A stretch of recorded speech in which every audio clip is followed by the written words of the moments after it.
Hi guys, welcome back to the channel. I hope that you had an absolutely incredible holiday season. As you can see, I'm still enjoying the festivities over here. As many of you know, it's approaching my move out day of this apartment, which is crazy. So I've just left my Christmas stuff up until I actually start packing, which honestly is right after I film this intro, so that's lovely. More about that in next week's video. I also have a giveaway in today's video, which is so exciting. I'll talk about that in just a minute here, but today's video is cram-packed with 23 of my favorite DIY projects that I think you guys should recreate in the year of 2023. If you are on the urge to DIY, if you need something to freshen up your space, you need a gift for somebody, whatever it might be, really feel like one of these projects can be a great kind of starting point, or maybe start off your year with one of these DIY projects. Sometimes I create these projects and they just get buried within YouTube, and sometimes I like to just go back and touch on them again, and I'm going to be redoing all the voiceovers, editing them up new again as well, so that kind of feels like fresh new content for you guys. I do have a couple newer ones in here as well, but 23 incredible projects. I am so excited for you guys to check these out,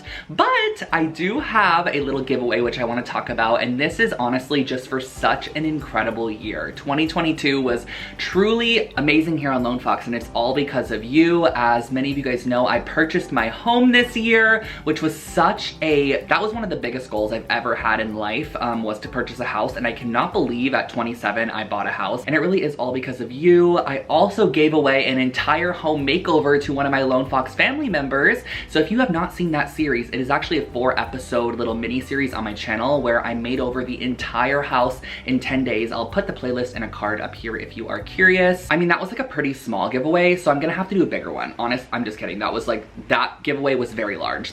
I don't know if I'll be giving away things like that as often, but I do have something really fun for you guys today. I am going to be giving away a frame Samsung TV with the frame around it. So yes, one lucky commenter is going to win this Samsung frame TV, well, not this exact one very similar to this one, with the matching frame, and they can actually choose the frame style that they love. These are from Decor TV frames. I absolutely love mine. So all you have to do to enter this giveaway is simply leave a comment in the comment section below.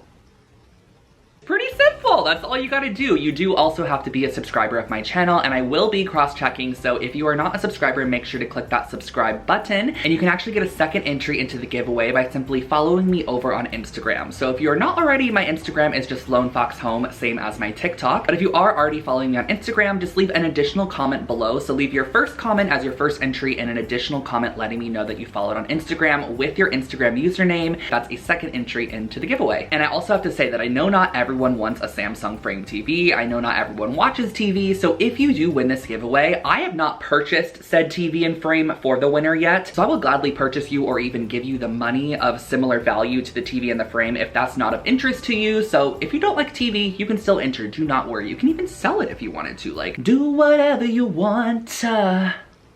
Maybe in your comment below, you can let me know what are some house goals, apartment goals, bedroom goals that you are planning this year. I would love to know, and let's go ahead and dive on into our first project. For our first project, we are going to be creating some large-scale artwork, and I love this project. I reference it all the time. All I did was I went to Blick Art Supply and pick up a couple of more affordable paintbrushes and acrylic paints, and I mixed them together. I got some neutral tones, but you can definitely do whatever colors you would like to, and I also got some really large canvases. I believe these were 24 by 36, and I'm just painting abstract shapes on these canvases. So I'm just doing large squares, different shapes, different colors, but really making them very subtle. I think that's the key to kind of abstract artwork, is creating subtle color variation, or I should say more so for minimal abstract artwork. Kind of creating that color variation under the same tone is really nice, and I love this one in particular. I added black for a high contrast as well, and I just created these shapes on the canvas. Once that was done, I cut down some 1x3s that I got at Lowe's, and I'm just going to be framing off this canvas, which really adds such a custom look to this piece for not a lot of money at all, because I'm just using some select pine boards, and I believe they were around $8 a board, and I just used 2 for each, so I spent about $16 per, and then the actual canvas itself was about $75, so I would say that you're all in around $100 on this project for one large canvas piece, but it's 2 foot by 3 foot on the wall, so I mitered the edges of all of the pieces for the canvas, and then I stained it using some natural wood stain. I just wanted something very minimal, very soft to go with the color tones that we have, and since the canvas is stretched around a wood frame, you can just use a brad nailer or some small nails and a hammer to hammer in your frame on the exterior of your canvas, and that is how I finished them off. I just hung them up using a laser level inside, and this really made an impact in Marco's apartment.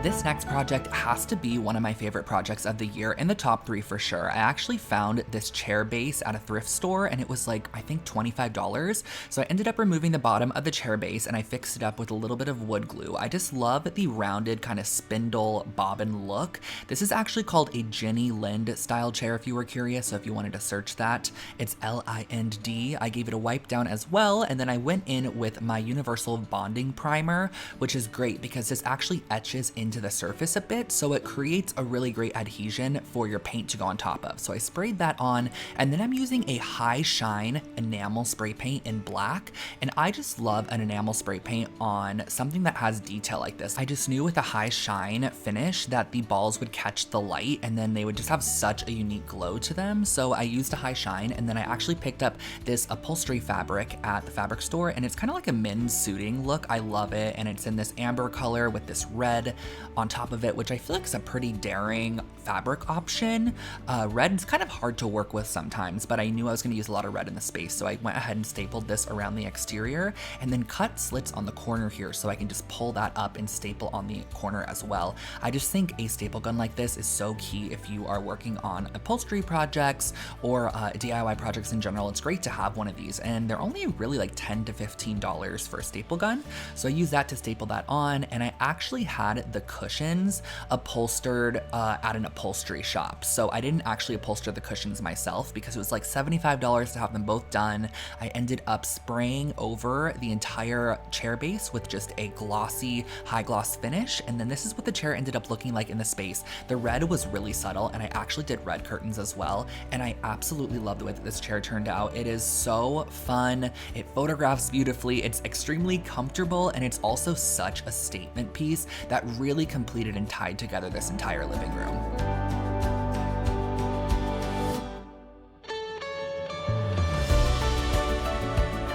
Here is an incredible project that you can recreate for like $40, and it is such a cool record player. So I picked up this pressed plywood, which is actually the most affordable. This is like the pressed that no one really wants to work with, but I loved the kind of brick pattern of the wood. I think it's really interesting. So I actually got 3 of the same size, and I'm going to be cutting down one of them into thirds. So whatever yours is, just cut it down into thirds. Mine happened to be 15 inches. So I'm cutting these down to 15-inch sections, and you're gonna end up with 3 of those, which are going to be the kind of center pieces that connect up our entire media console. And here I'm trying to figure out how far in I want my record shelf, and I actually realized I wanted it about 9 inches in. So what I'm going to be doing is cutting 9 inches off of one piece of our wood. So one of the full pieces that we still have remaining, we're going to cut 9 inches off. So we're just going to be left with one actual full piece, which is going to be that bottom there. And then 2 of those 15-inch panels are going to be on the sides. So I'm actually using my brad nailer just to hold it together, which makes it so much easier to drill. So I just added a couple brad nails on either side so it wasn't wobbling around, and then I used a drill to drill through some pilot holes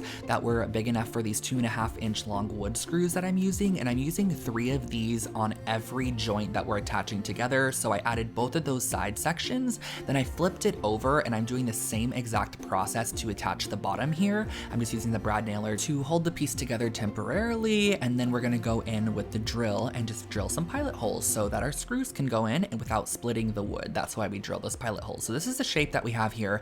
Now we're going to go to cutting down the legs. I wanted these legs to have an angle to them, so I cut a 9-inch piece of wood for the height of our legs, and then I'm going in and I'm actually going to be cutting 1 3/4 inch in on the bottom and then 2.5 inches in on the top, and then connecting those lines together and repeating the same process but inverting those measurements so that we're able to create these angled legs, which really kind of references a lot of mid-century pieces. So So as you can see, the legs are sticking straight up and down, and I want to fix this as well. I want to give them a little bit of an angle, so I just clamped both of the legs together, and then I'm using a ruler, and starting at the corner of the leg, I'm going to draw out to about 1/2 of an inch there. You can kind of see that triangle I'm going to be cutting off, and I'm just going to be cutting that off with a circular saw, then using some of these L brackets to attach the piece. So I didn't have a pocket hole jig at this time, so I was just using a 90-degree L bracket and some screws, so I just drilled those into the legs, which are totally fine because my friend Lewis actually still owns this piece. I gave it to him after I completed it, and it's in his entryway of his apartment. It looks incredible. Every time I go over there,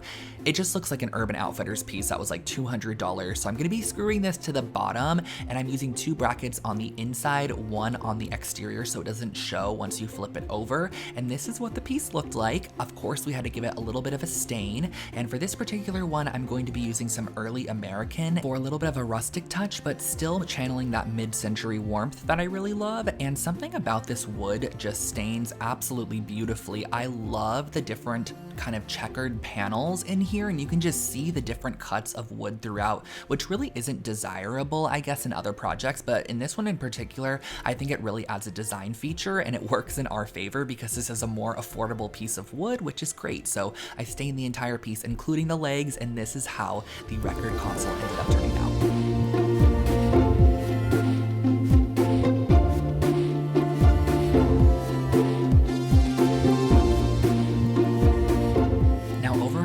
This project was probably my biggest hit of the entire year, and I love this one. I mean, a lot of you guys loved it as well when I shared it here on YouTube. I actually used one of these IKEA side tables, and I took the top off of the side table and put it on the bottom because we're going to be turning this into a really cute little cat bed or like a small dog bed. So I picked up a roll of 24-inch wide cane rattan from the local cane and basket supply shop in Los Angeles. I love going there. The lady that owns it is so sweet. So if you ever pop in, let her know I said hello. And I'm going to be cutting this to the exact height of the table. So here I am marking that. And next what I'm going to be doing is creating a little bit of a template for our opening for our little dog or our little kitty to go inside of their pet cage in. So I folded that paper in half, and I'm drawing out an arch shape. You can draw whatever shape you'd like to, but I think an arch is really nice since this is a rounded table. So I drew that out just very roughly, and then I'm using a pair of scissors to chop that out. The reason we folded it is that once we cut this and open it, it's going to be symmetrical on either side. So you can just fold that up and adjust it if you need to with your scissors. I'm going to cut these frayed ends off of the rattan, and then we're going to be able to kind of start mapping out where we want that opening to be. So I'm going to be placing mine in the exact center. That way the seam of the rattan is on the back side. So I'm going to be using a pen to mark around our template and then use some scissors to cut that out.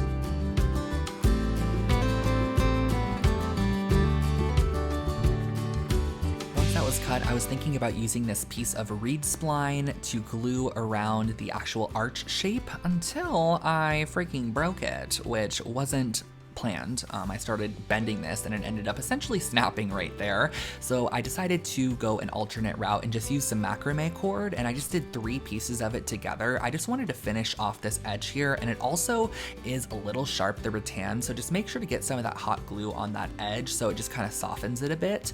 So I glued that all the way around the exterior of our opening, and then we can kind of work on the top here. So as you could see, this top that I picked up at Lowe's is not the exact size. It's like a 1/4 inch too large. So I'm gonna give this a really custom look and figure out where we're going to need to Dremel out just these little slots for the top of this table to insert. And I love how this is originally a tray table because it holds a tray, and now it's gonna be holding this piece of wood and almost really look intentionally like it was designed as a piece of pet furniture. So I'm using a Dremel to just Dremel out those holes, and look how satisfying that looks once you insert it. I just think that looks great.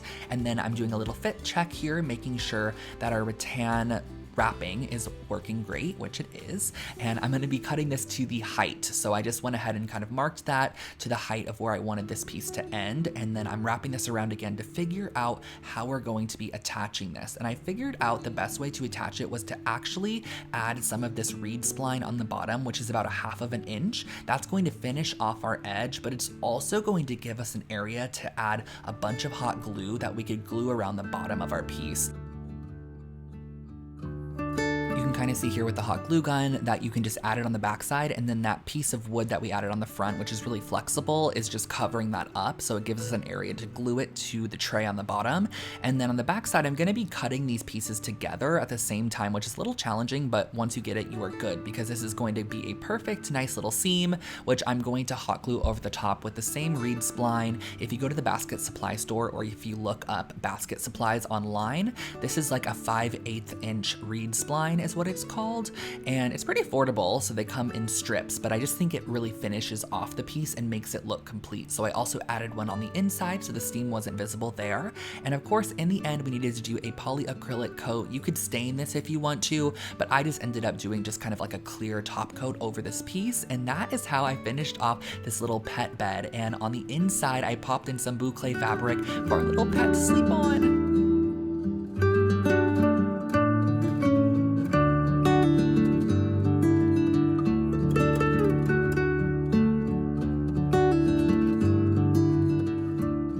Super easy yet expensive looking piece of decor for your shelf or coffee table. So I'm starting out with some clay, and I'm going to be rolling this out into a long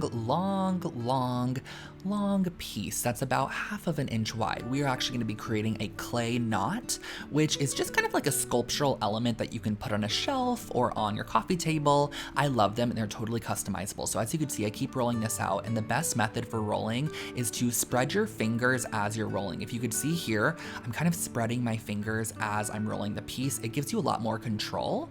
And once you have your piece probably around 24 to 30 inches in length, I'm going to fold it in half, and we are going to be tying this in a simple little knot. So just very kind of delicately forming this into a knot shape, and the weight and kind of the movement of the clay really creates such an organic looking knot once you get it tied as well. Like, how great does that look? So you don't even have to maneuver it that much. I cut off the ends to create the kind of finish I wanted it to look like, smoothed it out, and then I'm popping this in the oven for about 30 minutes until it's complete and hardened. So once I brought this out, I'm giving it a coat of a terracotta spray paint, which also was a huge hit. We love the terracotta spray paint over here on Lone Fox. Really creates kind of a rustic look with just a can of spray paint, which is crazy. And it dries so just kind of rusty and the perfect shade of terracotta.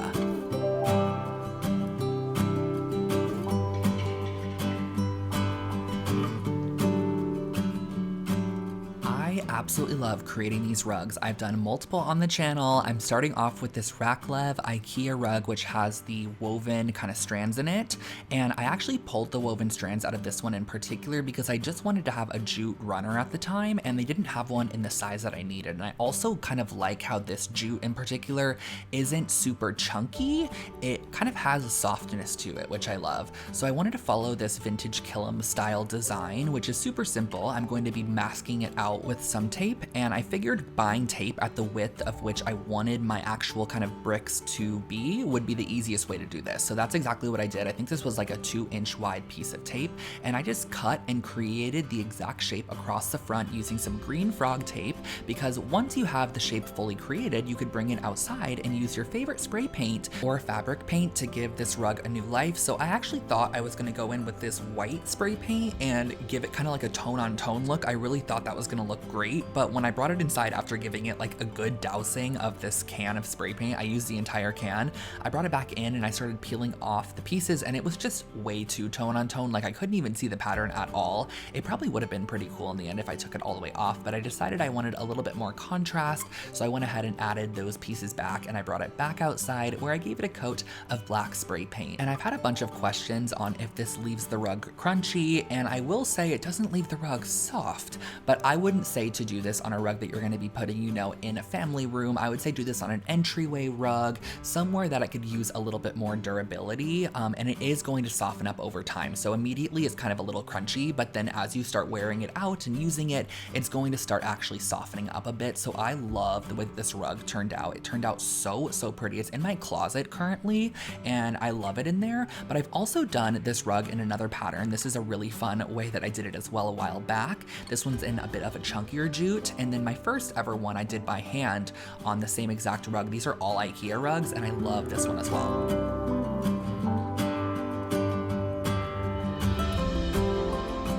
These mid-century style wooden plant stands, but the price points are always astronomical and we can create our own for so much cheaper. So we're gonna be cutting 4 pieces of select pine down to 20 inches and 2 pieces down to 7 inches. And this entire plant stand cost me around $12 to create, which is crazy, and it only took me like 30 minutes. The legs are gonna be cut to 20 inches in length. We're gonna cut those on the miter saw, and in the end, we're gonna have 4 20-inch pieces and then 2 7-inch pieces. So on our 7-inch pieces, we're gonna find the exact center, which is 3.5, and then I'm gonna lay on top of that marking that I create of the center point, just a piece of wood that's going to be slatted in there, and then kind of trace the outer edges of that as shown. So this is our little area that we are going to be chiseling away to create a notch. So I'm going to be measuring down how far or how deep I want my notch to be, which should be exactly halfway down. Once we interlock them, it's going to make them look flush in the end. So this is going to be our section of wood that we are going to be cutting out. And the way that I'm going to do this is actually clamping it down and then using my jigsaw to just cut multiple cuts into the piece of wood. This is going to kind of weaken up the wood, and then you can actually go in with a chisel once you create a bunch of cuts just right next to each other continuously. You can go in with a chisel and just chisel away the small fragments of wood that are left.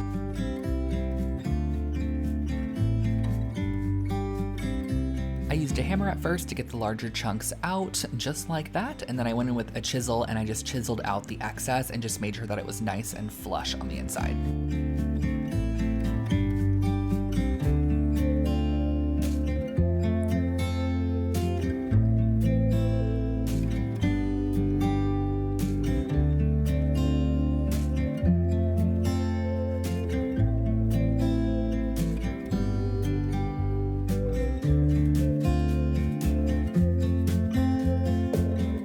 Once you complete both of your 7-inch sections, they can just interlock like this, and as you can see, it's nice and flush, so that's what you're going to want to look for with your piece. Now I'm measuring down exactly where I'm going to want to add our 7-inch sections on the 20-inch legs that we cut, because the legs also kind of create the arms, I guess you would say, that hold the pot above. So I'm just adding some glue to my 7-inch little piece there and just measuring down however far I want it to go. You can create your arms as high or as low you want based off of your pot. So I just had pretty low ones. And next what I'm doing is I'm flipping and inverting the other one, because this is going to be attached on top and it needs to be inserted so that it's nice and flush. So you're going to need one of your notches facing up, one of them facing down, let it dry for about an hour, and then once it's dried down, you can go in with some pilot holes and secure this even more, so it's a lot more stronger than just using your wood glue.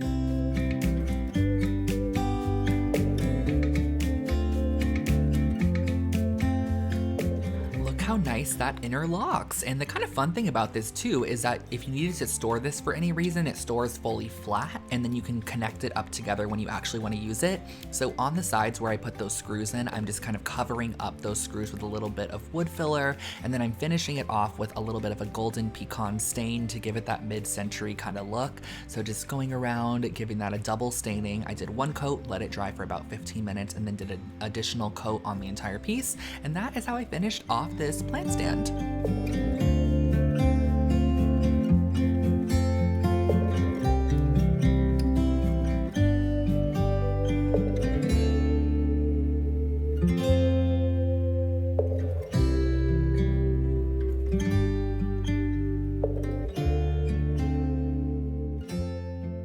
Here is such an easy light fixture DIY project, and everything's from IKEA. So I got this Hemna light cord, and I also am going to be using a 2.5-inch wide drill bit with a couple of their wooden salad bowls. So I got the large size and then also the medium size. I'm going to be drilling holes in the top of both of those right through the center, and then I'm going to be grabbing some wooden beads. This is a wide holed wood bead. I got these on Amazon, and I'm going to be stringing them up on some hemp cording. And once that's done, I'm going to be gluing these together. So the bowls I'm hot gluing together just like this, but I want to kind of cover up that middle section with a bit of detail. So that's why we actually strung those wood beads on, because we're going to tie them around the center almost as a little necklace for our light fixture. Now what I'm doing next is I'm going to be wrapping the cord of our entire pendant light with a little bit of that hemp. It's really going to increase the vibes. If you don't want to do this, it's totally an optional step, but I just personally feel like it makes the piece look a lot more expensive and like it's from like Crate and Barrel or a place like that. So I'm popping this in with some some hot glue, just making sure it's nice and secure. And then the little piece that goes on the inside, which you would normally screw on, but in this case, the bowls were too thick, so I couldn't really screw it on. I just glued it on so that it had a finished look, popped a light bulb in, and that is this light fixture.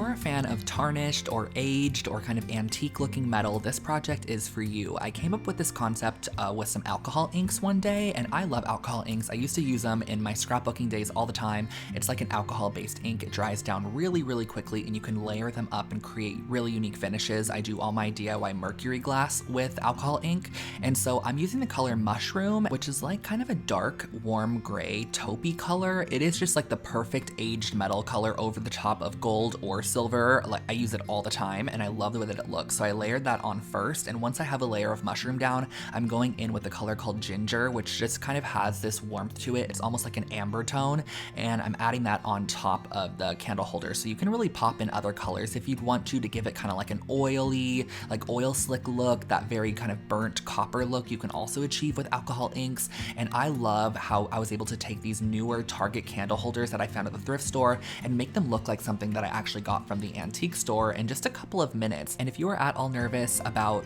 ruining the original piece, do not worry, because all of the alcohol ink you can easily wipe off with just some 100% alcohol. You could just wipe it right off. It comes off in a second. So I'm using some burnished amber spray paint. I'm just going to tap this down and then use my finger to add in a bit more darkness. This is just going to intensify our piece, really make it look aged, and you can go in and customize how dark some of the areas are. When you have your finger, you have a little bit more control, and I just love the way that this ends up looking in the end. The burnished amber spray paint is just like a perfect dark oxidized metal look, and I love the way that these taper candles ended up turning out.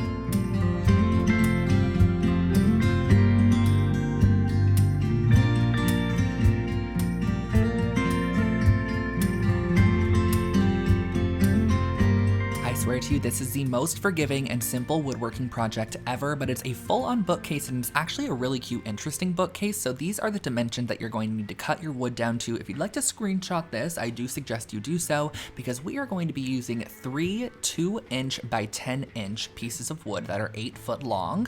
Now this is 2 inches wide, or 2 inches deep by 10 inches wide, and we're going to be cutting our frame of the bookcase first, which will be made up of 2 48-inch long pieces and then 2 30-inch long pieces. Now, because my miter saw is only like an 8-inch blade, I actually had to cut this and then flip it and then cut the other side as well to get it to go all the way through. So once that was through and I had all of my pieces of wood cut, we could then assemble the frame of our bookcase. So this is really, really simple, you guys. I promise you, it's not hard. You can also use a circular saw or whatever you have to cut this wood.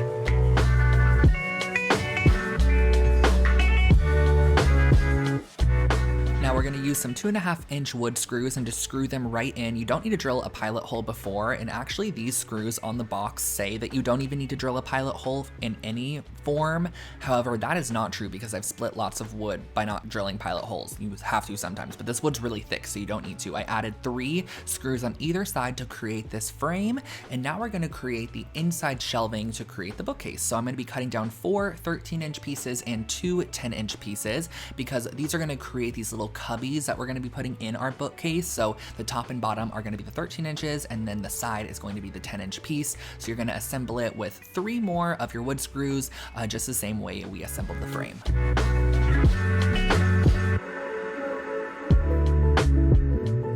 You could then place your little cubby inside and just kind of fit it to wherever you'd like it to go. I actually created 2 of them because I wanted one on the top left and then one on the bottom right. I'm gonna be screwing these in, again, same exact way we've been working on everything, just 3 of these wood screws in the side, and it's gonna be nice and secure. I ended up having to flip the piece upright so I can get to the back side, so I was able to screw those in. Now, once this was assembled and our cubbies were added, all you have to do to finish this bookcase off is add some shelves. So we're gonna be taking our remainder pieces of wood, cutting them down to the exact size that you need. So I just used a tape measure to measure, and just again insert 3 screws on either side, securing your shelf to the framework and then also securing your shelf to the inside of the cubby. So the whole build of the bookcase is so super simple, but it still graphically looks really interesting once you're done with it, and gives you a lot of different elements and areas that you can style on top of. So I'm going to be using some wood filler to fill in any of those holes. Just keep in mind whenever you're using a wood screw to actually drive the screw a little bit it into the wood. That way, once you fill it, it's completely covered and there's not any screw sticking out of the wood at all, and it just looks like a solid piece of wood. So let that wood filler dry for about an hour and then go back in with some sandpaper and take off any of that excess wood putty on top. So we're just gonna sand that away. Now, I actually went in and used a black paint on this piece. I wish I would have gone in with a black stain. If I was to redo this, I definitely would go back in with a black stain, but I just ended up doing a black paint, which does cover absolutely any imperfection. So if you do kind of have wood that's not great quality, the knots aren't very pretty, you can always paint it. So I went ahead and painted this one with a coat of matte black paint, and I also did a second coat once that was fully dry just to get the most opaque paint coverage, and the total cost of this project was only $45, but look how incredible it looks.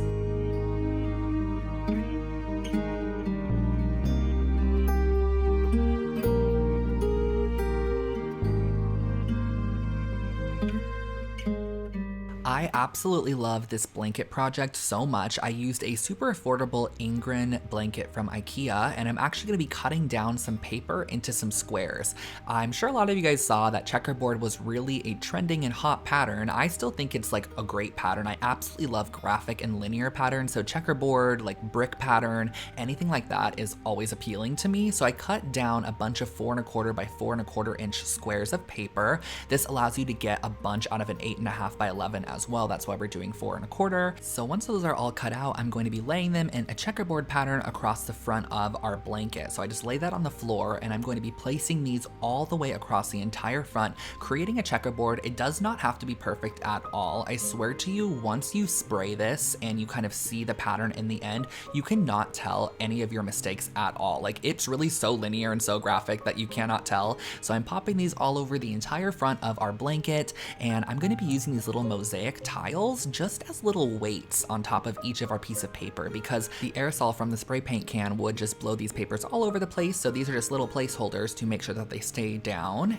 but you can use whatever you'd like. Now I'm using the Tulip Color Shot. I got this at Joann's Fabric in the color coffee, and this is unreal, you guys. Like, I just made sure to hold it pretty far away, and I sprayed every single square, but once this dried down, you could not even tell there was anything on this. It genuinely felt like the entire blanket was dyed professionally by somebody. Like, there was absolutely no crunchiness, there wasn't even like a feeling of paint in any remote way, and it's fully washable. Like, I'm really impressed by this product. It was not sponsored in any way either. I love it. So I definitely will be using it in the future, but once you pull off all of your squares, just reveal how incredibly amazing that looks. And even the inconsistent spray with the brown, kind of how I made it look a little bit tattered in a sense, really creates an organic look to the blanket. And I was genuinely so shocked at how soft and cozy this blanket was. I still have it to this day. It's currently in the Lone Fox room at the moment, and I will be using her in a makeover next year.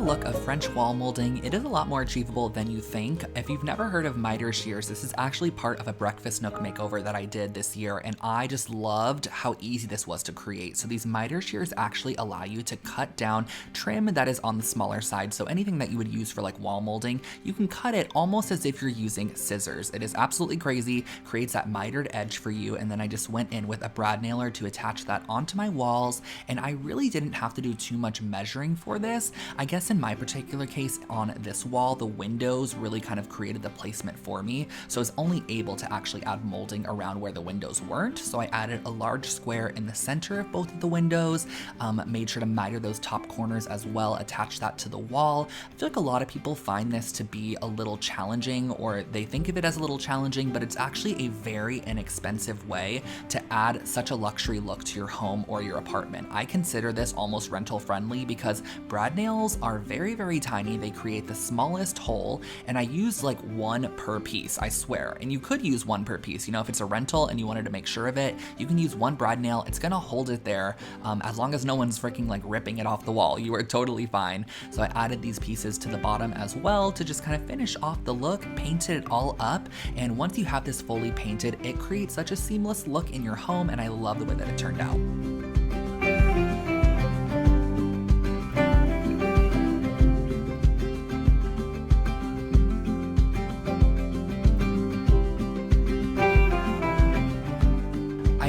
table in the breakfast nook as well, and I actually created it from a bunch of these wooden dowels, which I think are originally used for like closets as clothing rails, you know? So I'm gonna be cutting these down to 28 inches in length, and I cut down a whole bunch of them. I think I ended up having about 40 of them in the end that I ended up working with. So I cut those down to 28 inches in length, which is going to be creating the height of our table.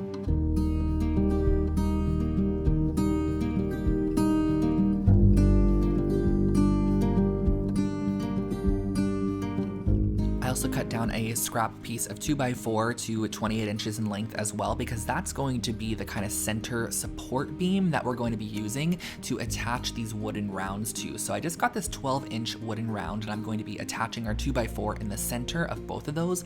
And make sure that your wooden rounds are in alignment with each other, and I just do this by rolling the piece to make sure that it's nice and centered. You're going to want to just try to get it as centered as you possibly can from the start.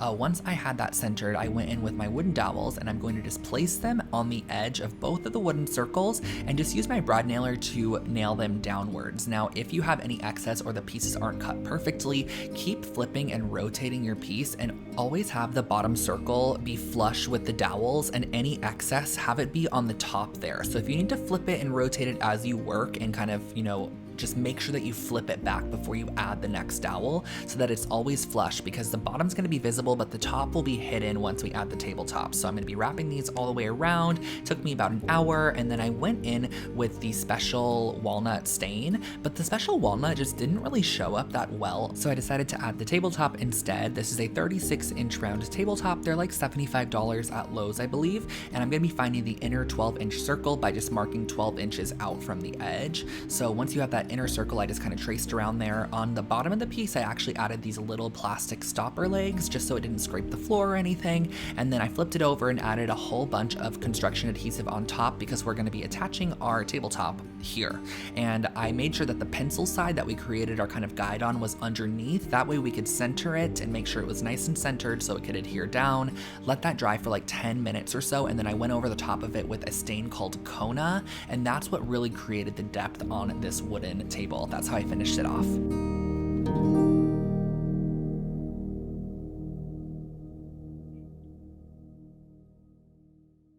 This white oak painting technique is unreal. Like, I could not believe how incredible this looked in the end. So I actually got this small little cart. I wanted to create an art cart, or like a little like storage caddy for in my craft room for when I had my craft tools by me. So I gave this piece an entire coat of the Zinsser primer to start. Now, I believe this was actually painted wood. Like, it was painted to look like wood to start, which is exactly what we are doing, yes, but our finish is going to look quite a bit nicer, a lovely white oak finish. So once this primer dries down, I'm going to give it a coat of Bear's Rugged Tan paint, and I did this in a satin finish. I think a satin finish is nice because it actually allows the next product that we're going to be using to glide on really nicely.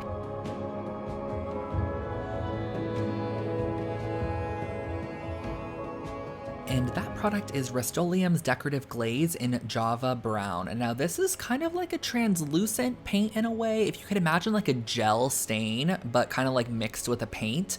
I'm applying this with one of these coarse chip brushes. These are just really the more affordable brushes that you get at the hardware store, just to get the color on there to start. So I'm just applying this so I can kind of gauge how much color is actually going on and how much product I'm applying to the front of my cabinet door. But then I'm gonna go in with a stain brush. This is actually the brush I use to lime wash with, and I've had this brush forever. I still use it.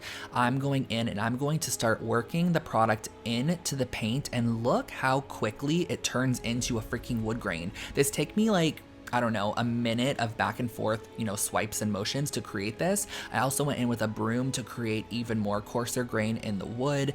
You can really go in with anything that will add texture. You can probably use a fork, but anything with organic, inconsistent texture is exactly what you're looking for. So a paintbrush and like a broom is perfect. I got that hand broom actually at Lowe's for $5 in the painting section. And I did this on the entire piece, painting the front, the back, the top, absolutely every facet of it, and turned it into a lovely little white oak art cart.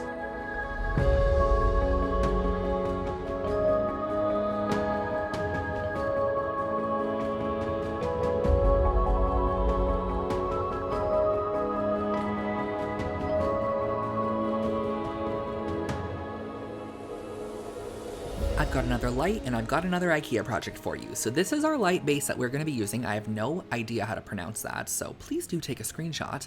I am then going to be using some air dry clay that I got at Joann's, and I'm just going to be using this to create a new structure on this light fixture. Now I do know that IKEA also sells this in a table lamp form, and they also sell it in a floor lamp form, so you can do this same exact technique and create the most unique table lamp and floor lamp. Like if you interpret it in the same exact way, it would just be inverted essentially. It looks great. So I'm going to be piling on a bunch of this air dry clay onto our first light bulb area. So there are 3 little arms that kind of come off of this pendant, and I want to create these very like postmodern kind of cone party hat-esque looking pieces, and we're going to be connecting this up with clay throughout the entire light so it looks like it's fully formed out of ceramic once you're done. So I'm just mending and kind of getting the bulk of our clay on, then I'm going through with my fingers and kind of sculpting this into the shape that I want to. You can use whatever you need to kind of get it how you want it to look in the end. And I'm also going to be wrapping clay around the arms as well.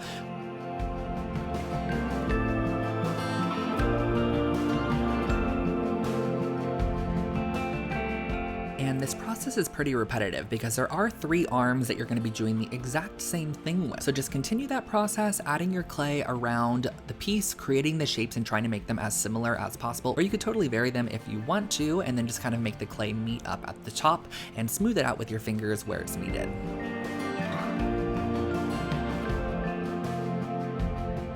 I ended up using a dowel across my picture rail molding in the living room and hanging this up so that it can dry down for 48 hours or until the piece is pretty light in color. You can tell once it's hardened down.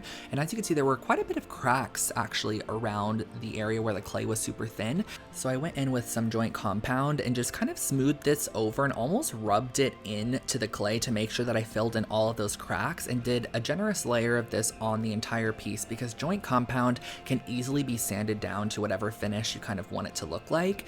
And so I sanded this down so it was nice and smooth before the painting process, which required just a little bit of prep work. I actually taped off the inside light bulb areas of the lights with a little bit of tape, and then I'm going to be using this matte French cream spray paint, and I'm going to be painting the entire light fixture. And I love painting this while it's hanging up because you can just kind of spin it as you need to, get all the little areas, and this is where you start seeing your fixture come to life because you start seeing less of the imperfections and more of a streamlined silhouette. And I just wanted to create a funky fixture, and I ended up going in with this stone paint, which I actually sprayed from really far back. It's kind of hard to see, but it created a speckled texture over the top. And I did this from about 6 feet away, just making sure that I masked off everywhere around my workstation. And once that was fully done, I let it dry down, and you can add back in the little bulbs because it comes with these little round orb bulb covers, and this really finishes off the light. I just love the way that it ended up looking, and it's just such a cool piece you could hang over like a breakfast nook table or in a little cozy corner.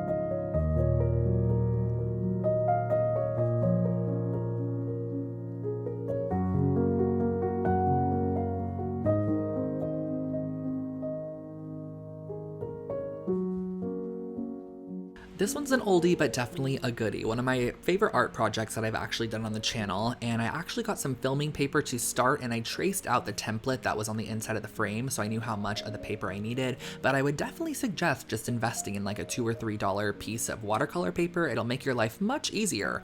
I ended up using some golden paint, just watered down with a bit of water, and I actually followed this Anthropology art print at the time, which I thought was just so beautiful, super organic, so I actually went in with the paintbrush and just applied paint and heavier kind of hand placement motions into areas where I wanted a more concentrated color. And you can even go back in and layer the color on top, but it is a very forgiving piece of artwork, which I really like about it. And I've always loved this piece. I still have it to this day.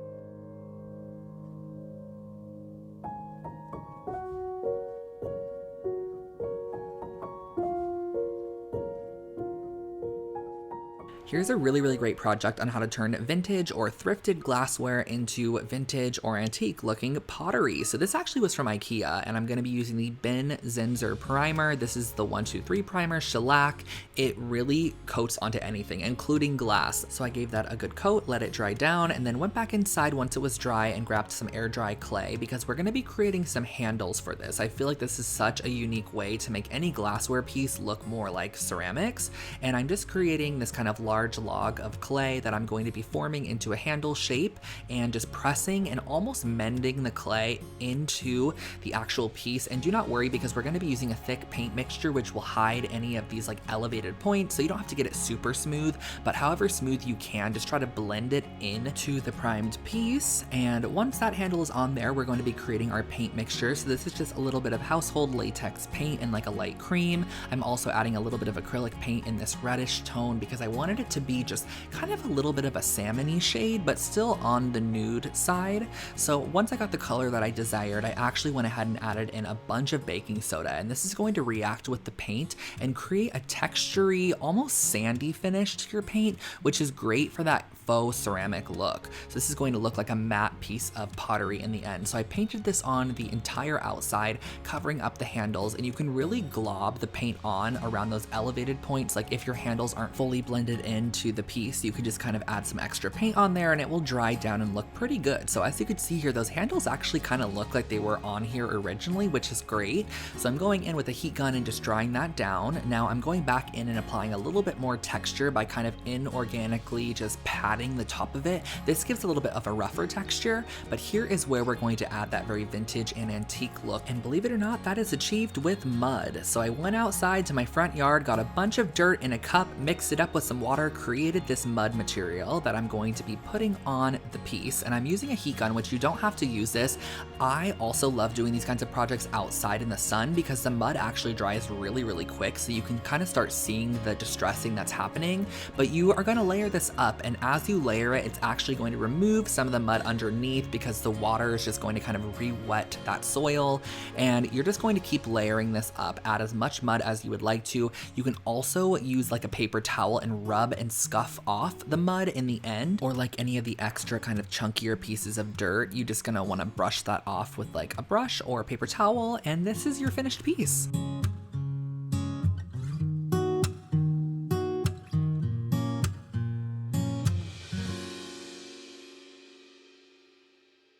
If you guys remember those tiled nightstands that I made a while back, I ended up actually keeping some of those extra tile sheets, and I wanted to share with you how I created these tiled coasters because they are super easy to create and you can create a whole bunch of them at once if you wanted to like give these out as gifts. I feel like they would be so cute to give out as gifts, and you can also customize them to each person. I'll show you how. So these are 2 by 2 inch tiles that I got at Floor and Decor, and I cut them down to be 2 by 2 in a grid, and I actually backed them with some cork. So I used some hot glue and I just glued this on the backside with cork because a lot of coasters actually are backed with cork so it protects your surface. So once I glued all of these down, I just used my X-Acto knife to trim off any extra.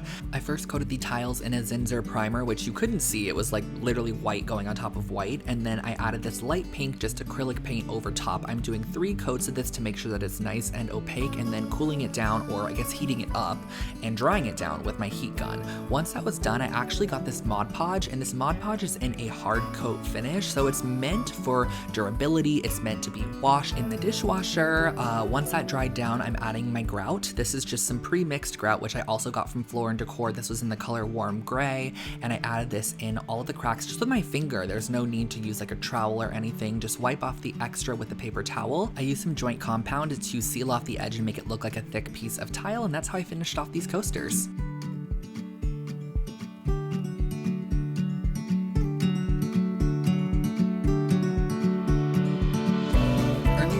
When I was using the alcohol inks, how I actually create a bunch of mercury glass with alcohol inks. So let me share with you exactly how I do that. So I found this frame at the thrift store and I didn't really know what I wanted to put in it. So I was like, why don't I turn it into a cool antique looking mirror? So I popped out the glass insert, and I'm going to be cleaning that just with some glass cleaner to get it nice and as clean as possible. Now, something I will say is this glass was very like murky. It still had like a film over the top of it. So I'm going to be using this Looking Glass spray paint, and I applied a bunch of coats of this. I did coat 1, then I did coat 2, and then I did coat 3. And how this is supposed to work is you're supposed to flip it back over, and the other side is then supposed to be a reflective mirror. But I think because the glass was murky, it wasn't totally reflective, but I was fine with that. So I just ended up using my alcohol inks to still give this a distressed look. I feel like a lot of older distressed mirrors that you see anyways, you can't really see yourself in. So I decided, you know what, we're going to just keep this solely as decorative and not functional. So I added a couple drops of mushroom alcohol ink directly on top. The great thing about alcohol ink is it actually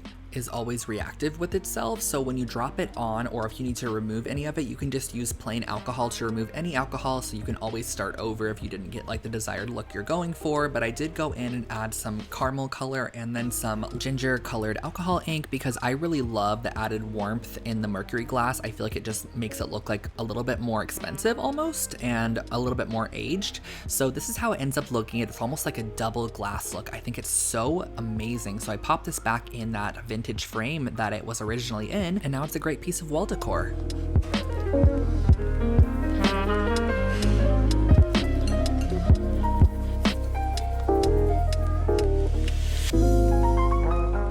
Now here is a fun project. This is actually a thrift flip that I did a while back. I found this lamp base at the thrift store for $5. So I measured the height of the lamp base with my tape measure, and I found out that it was 51 inches in length. And I had been saving this cardboard tube for like honestly a year and a half. A large roll of paper came in it and I wanted to do something with it. So I ended up cutting this down to that 51 inch measurement, and then I used a handsaw just to cut this cardboard tube down. Once that was cut down, I popped it on top, and as you could see, this is how it was looking. So I wanted to wrap our cardboard tube in some material, and I knew pole wrap would be the perfect material for that. And this was before I actually did the Architectural Digest project, if you guys remember. So this was when pole wrap was very accessible, and now I swear I can never find it anywhere. I don't know if that's a coincidence or what, but sometimes I wish I don't share projects because then all the materials are gone. Like pole wrap. I'm just kidding. I love you guys. So I cut this down to size and used some espresso wood finish to give it more of like a walnut wood look in the end. And I feel like a lamp like this, if you were to actually find like a pleated wood lamp in this fashion, would actually go for quite a bit, or a slatted wood lamp. And I love pole wrap because it's consistent with the grain. It's like one piece of wood that's consistent, so the grain actually flows throughout. I feel like it looks really expensive in the end. So I just gave this a coat of that espresso stain, went in with a paintbrush, gave it a second coat, and once that was dried down, I was able to use my hot glue gun to just add a bead of hot glue and start actually adhering this on. The backside of the pole wrap is actually kind of like a cardboardy paper in a sense, so they bond really nicely to each other with the hot glue. So I just wrapped this all the way around, made sure that I had a nice seamless finish and it was tightly rolled as I was doing it. I actually sprayed the base this hammered black spray paint because I wanted it to just have kind of like a nice elevated look, and this was kind of an afterthought, so I didn't have many spray paints on hand, and I felt like this was the best option to go with the walnut wood. So I added a bead of glue around that, which we're going to then invert and place right on top of the base there. And I love the way that that metal looks with the walnut wood. I popped the shade right on top, added the light bulb in, and that finished off our floor lamp. I had this DIY project styled on top of my mantle for like a 6-month period, and every time I would post a photo of it, everyone would ask where it's from, and I actually made it. So I got one of those wooden salad bowls from IKEA, and I'm actually using one of the lines across the top as the placements for my dots, and I just did my first dot and then measured an inch out and just did an inch space between each dot, and then used a drill to drill through. And you're gonna want your drill bit to be as wide as your lace is gonna be, so whatever you wanna just kind of string through here, whether it be the leather cord I'm using or some suede cording, macrame cording, whatever it is. And if you do mess up, do not worry, you can totally go back in and use some wood filler to fill over top, because we will be painting this to create a lovely contrast.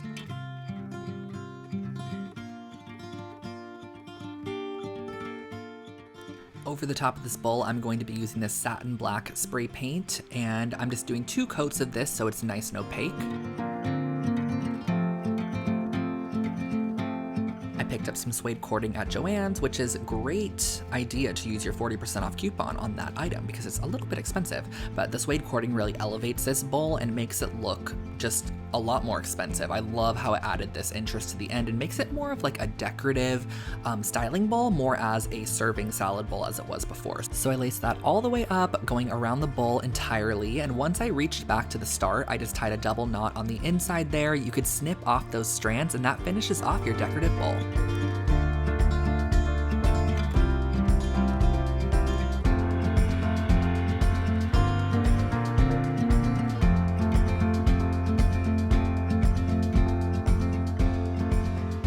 favorite DIY planter I have ever created, and it starts off with an empty paint can and some 3/8 inch dowels. That is hard to say, 3/8 inch dowels that are cut down to 5 inches and 6.25 inches. Now the 5 inches is actually referring to the height of the paint can, which I then painted matte black. So as you can see here, I'm going to be gluing down one of our dowels, which is 5 inches tall, to the side of the paint can. So whatever your paint can is, just do your first dowel measurement to that height. And then the second measurement is your first measurement plus however tall you want it to sit off, or however tall you want the legs to be, which I wanted mine to be 1 1/4. That's why they are 6.25 inches in length. So I added on 4 of the 5-inch tall dowels to start with some hot glue. And then when you want to add on a leg section, just make sure that you're adding hot glue to the top half and make sure that it doesn't go onto the leg that's underneath, but you're still attaching it flush with the top of your planter, if that makes sense, so that the wood on the bottom that's overhanging is going to be creating the leg. So I actually just used 2 pieces of wood for each of the legs, and then I added on more of the 5-inch sections as I went around, and then I just added a leg wherever I felt like I needed one. I think I did about 8 dowels, and then I added a leg, and there was one side that ended up having 9 dowels, but you could not tell at all. Like, even when you looked at it from straight on or directly from above, as you can see here, you cannot tell it is uneven at all. So I went in with some wood stain in Early American to finish this piece off, and I just really feel like this looks like such an elevated, nice planter that was really thought out, but it was extremely simple to make, and I feel like the excess leg at the bottom just adds such an interesting element to such a simple piece.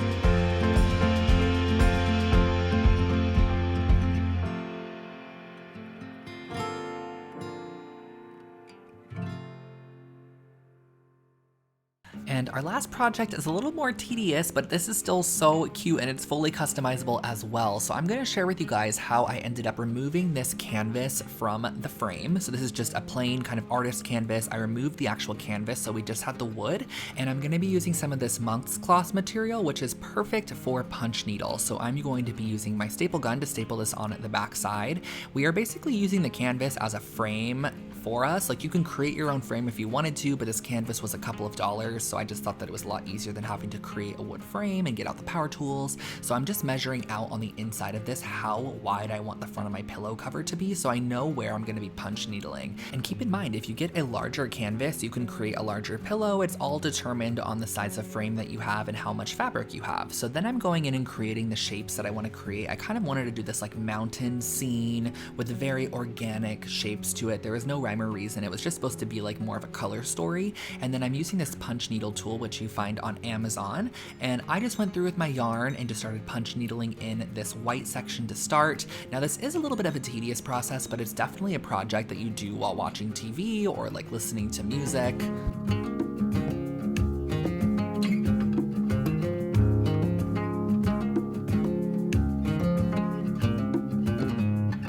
So I finished up with the white color, and now I'm going to be going in with this softer sage green, and I'm just doing really soft kind of earthy neutral tones for this pillow project, and I'm going to be adding this green tone to the top left corner.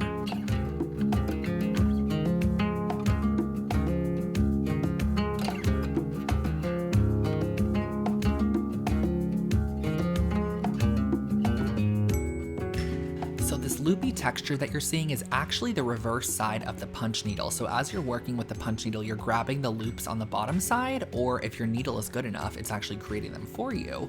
But I actually flipped mine and inverted it, so I had different textural elements throughout my pillow. I had some of the more tufted look and then some of the very kind of flat look as well. So this is the side of the pillow that I wanted to go with, and I'm going to be removing this from the frame just with an X-Acto knife, or you can use scissors, whatever you have.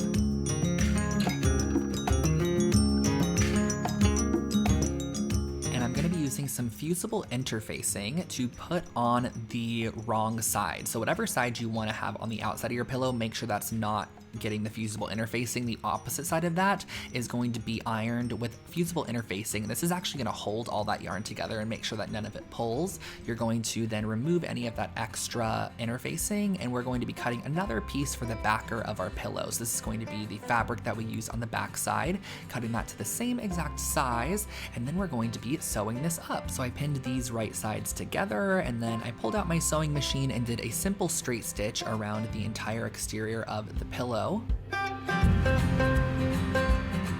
the pillow inside out and leave one side open or just a corner, but if you want to stuff a whole insert in there, you can just leave one side open and then sew it up, but I just left a little corner open and I used some extra batting that I had, so I just put that on the inside there and then hand sewed the hole shut, and that finished off my little yarn decorative pillow.